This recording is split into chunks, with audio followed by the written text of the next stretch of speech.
Office 365 is now available to all students enrolled in Anne Arundel County Public Schools and teachers. In order to get to your Office 365 in your OneDrive, you can go to the AACPS.org website and go to the Student tab and find Office 365 OneDrive.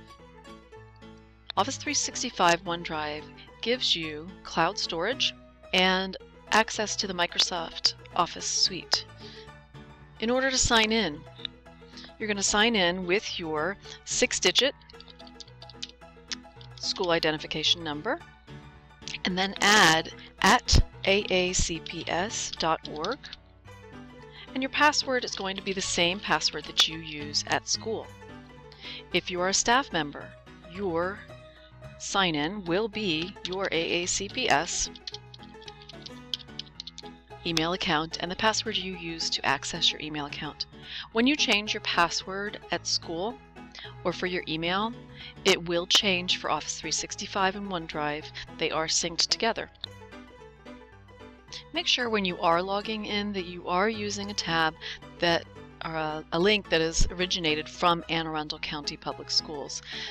It will be either on this AACPS homepage for the OneDrive, or you may have a shortcut on your school website, but it needs to be through the AACPS portal, otherwise you're going to be told that it does not recognize your account.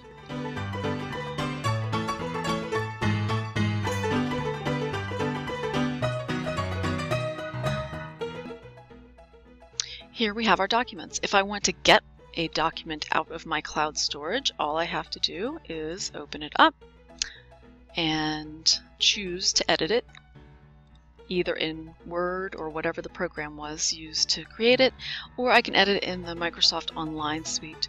More features are available if you edit it in the actual program on your computer, but if you don't have access to that on your computer, go ahead and edit it in Word Online, and then you certainly can print it or do whatever you want with it from there.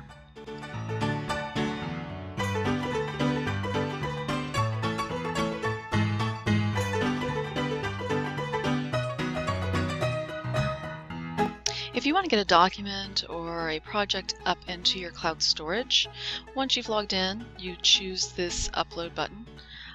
If you're wanting to make a new folder or create a new file within your cloud storage, you can do that also.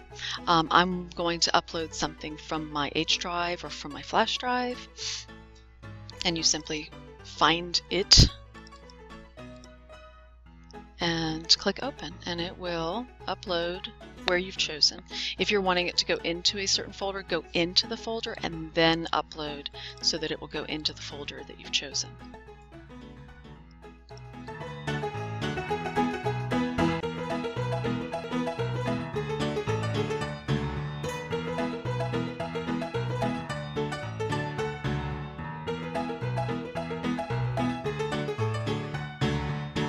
Going back to different folders or to different programs is easy. You can either click your back button to recreate your path, or if you want to get back to your documents, click on Office 365 and you can choose your OneDrive.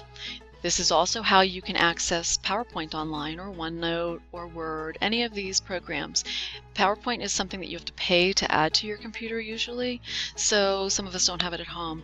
You'll be able to access a more basic program online so that you can continue to work at home.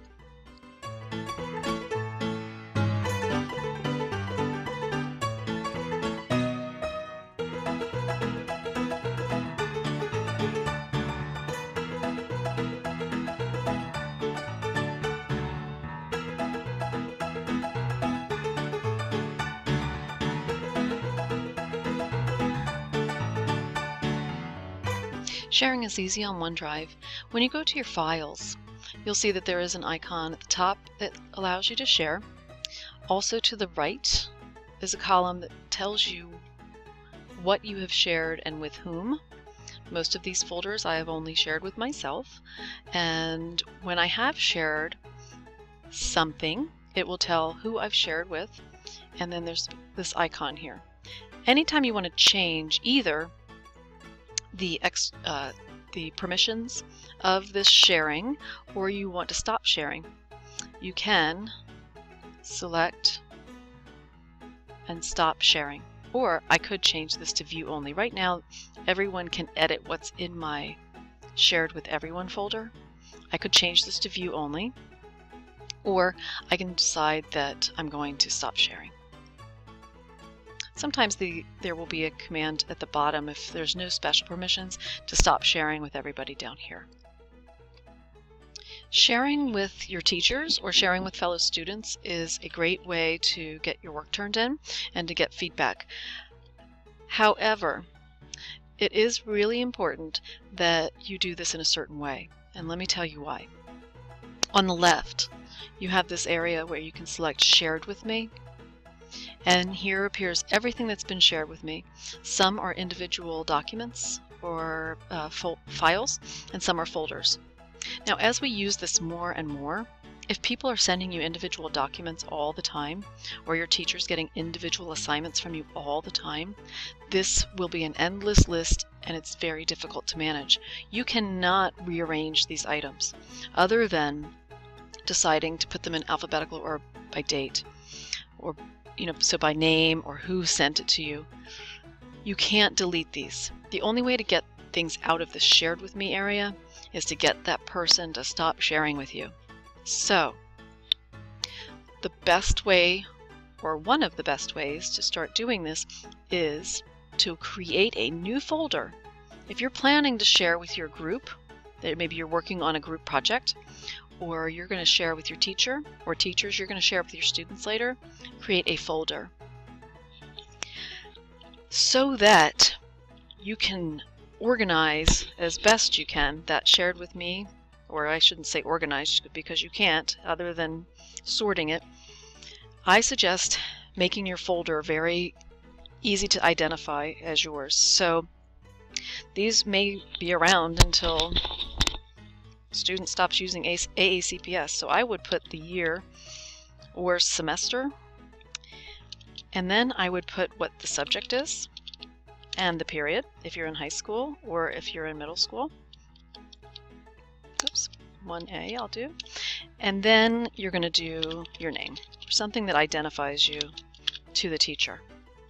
All right, this is you, and anytime you share this folder, your teacher's going to know who it's coming from. Now we just have to share it one time, maybe my English 2A. So I'm going to come down, I'm going to hit these three little dots next to my folder name, and I'm going to share it. Now I can just share with my teacher.